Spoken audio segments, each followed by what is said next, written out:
aš darau tokį kilimą iš įvairiausių kojinių, šiaip medžiagų, kurios panaudoju įpinant į šio kilimo kūrimą.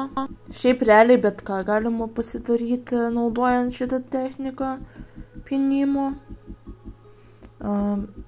Man, kai pirmą kartą aš išbandžiau, prisiminiau kokiais 12-13 metais buvo gan populiari technika pinimo apyrankių tokių, tačiau šiuo atveju aš pagalvojau, kad galiu supinti gan nemažą kilimą, kurį po to panaudosiu kažkur namie. Ir tos kojinės, ir ne tik kojinės, čia šiaip yra ir įvairių kitų rūbų panaudota medžiaga. Ir išties labai yra lengva pinti šias tiek apyrankes, tiek aplamai visus dalykus, nes ypatingų priemonių labai nereikia. Reikia mūsų pirštų, reikia galbūt kažkokiu net suplėšytų kojinių mano atveju. Kojinės čia būtent kur rodau per video buvo, tačiau kilime yra panaudoti pavyzdžiui ir apatinių medžiaga nebereikalinga jau man ir šiaip galima bet kokias kitas medžiagas panaudoti, tiesiog surišant jas tarpusavyje, tam, kad sukurt mazgą ir vėlgi padaryti tokius kaip savitas gumytės formos. Ir man labai patinka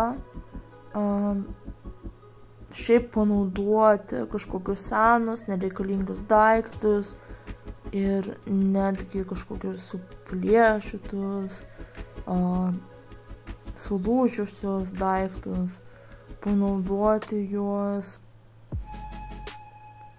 sukuriant jiems antrą gyvenimą. Ne antrą gyvenimą, bet aplamai naudojant juos gyvenime kažkur, o ne tam, kad kauptų dulkes ir būtų nenaudojamos aplamai tie rūbai, daiktai ir taip toliau, bet ir šiaip tai yra labai nuostabus būdas prisidėti prie aplinkos tausojimo, prie atliekų neišmetimo. Taip pat pasitelkiant vaizduotę galima sukurti įvairiausius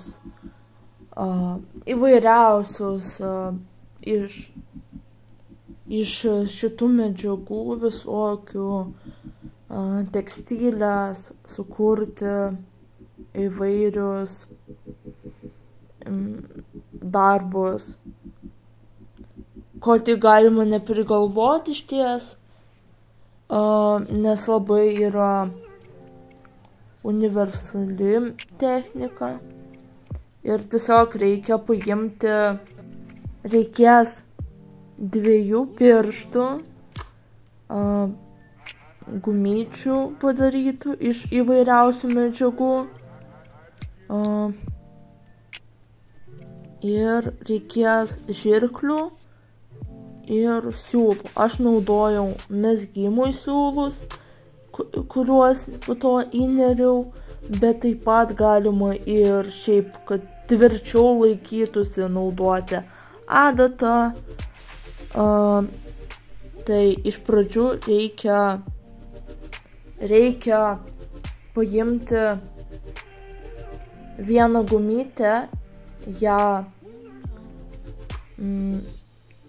padaryti, kad ji dviguba būtų. Jeigu, aišku, yra tampri medžiaga, jeigu nėra tampri, tai tinka ir nesugręžiavimas, nesujungimas per 2 sluoksnius, po to reikia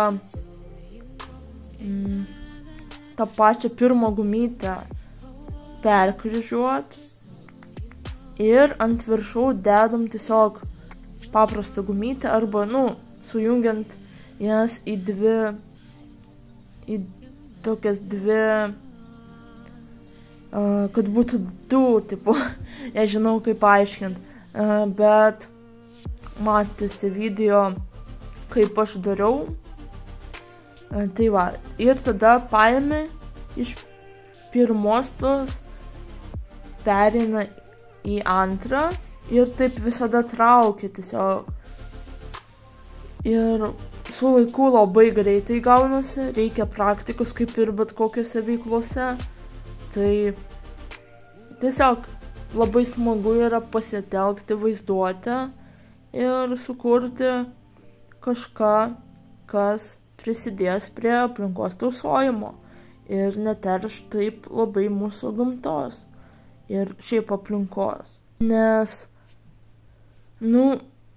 rūpinimasis aplinka yra taip pat labai svarbu, nes tai yra pasirūpinimas ne tik kitais žmonėmis, bet ir visų pirma pačiai savimi, kai mes išmetam kažkokius tai daiktus, mes visų pirma nepasirūpinam savimi.